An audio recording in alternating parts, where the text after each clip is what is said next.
All right, let's dive into one of the most useful tools in the entire English language, the present continuous tense. And look, forget all those boring grammar rules you learned in school for a minute. This is all about capturing the world as it's actually happening, what I like to call the ongoing now. So let me ask you something right off the bat. What are you doing right now? Well, you're watching this, you're listening to my voice, you are learning something new. See that? You're already using it without even thinking. It's all about life in motion. Okay, here's a fun little puzzle for you. We've all heard that McDonald's jingle, I'm loving it, probably a million times. It sounds totally normal. But have you ever noticed that if you say something like, I'm wanting it, it just sounds weird? Kind of wrong? So why does one work and the other one just doesn't? That's exactly what we're going to figure out. To solve that little mystery, we first need to pop the hood and see how this thing is actually built. And trust me, it all comes down to a really, really simple formula for creating that ongoing now. So what's this tense really for? What's its main purpose? Well, it basically has two big jobs. The first one is super obvious. It's for describing actions that are happening at the exact moment we're speaking. But the second job is a little more flexible. It's also for temporary situations that are happening around now, even if not at this literal second. And the best part? Building it is as easy as 1, 2, 3. Seriously. First, you start with your subject, I, you, he, she, whatever. Second, you add the right form of the verb to be, so am, is, or are.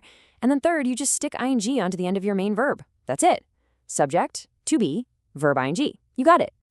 Okay, so now that we know how to build it, let's get to the fun part. What can it actually do? I like to think of this tense as having 4 different jobs it can perform. And job number 1 is being a live reporter. The live reporter is all about describing the action as it unfolds, right in front of you. Think of it like a sports commentator. The kettle is boiling, or you are reading the slide.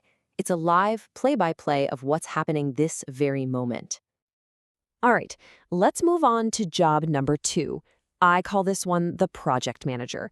This role is all about handling situations that are temporary.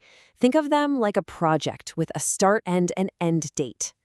For instance, if you hear someone say, I'm living with my parents until I find an apartment, they're not physically walking into their parents' house at that exact second, but it describes their current temporary life situation. Same thing with, she's studying Japanese this semester. It's an ongoing project, but it's not going to last forever. Now, this third job is a little surprising. It's what I call the fortune teller. This is where we use the present continuous to talk about things we have planned for the near future, things that are pretty much set in stone. When you say something like, we are meeting for dinner on Friday, it feels solid, right? It's not just a vague idea, it's a real arrangement. The reservation's been made. Or he is starting his new job next week. The contract is signed, the date is on the calendar, it's happening. And finally, we have job number 4, the constant complainer.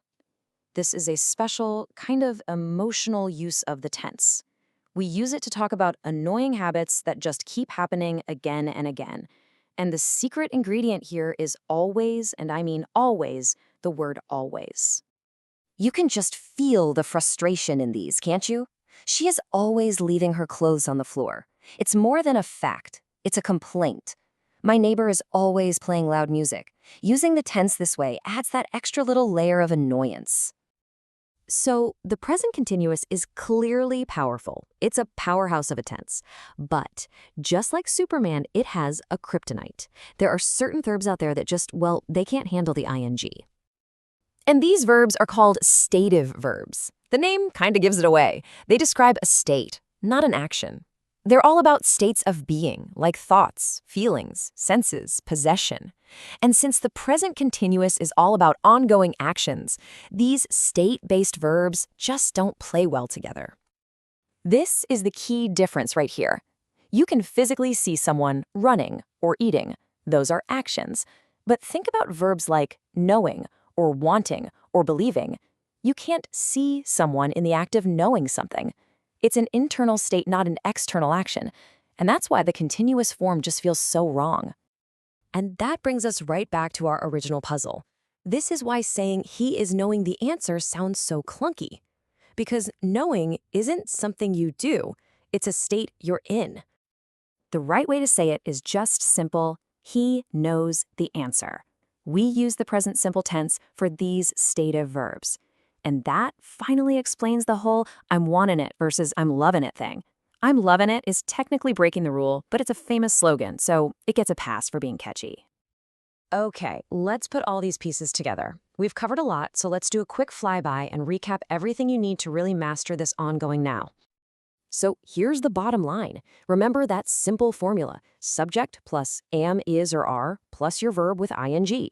Use it for its four main jobs. Talking about right now, temporary projects, future plans, and yes, even for complaining with always. And most importantly, always avoid its kryptonite, those stative verbs like know, want, and believe. So the next time you're describing what's happening, think about this tense not just as some rule in a book, but as your own storytelling tool. It's how you describe your world in real time, which really just leaves one last question. What ongoing story are you writing with your actions right now?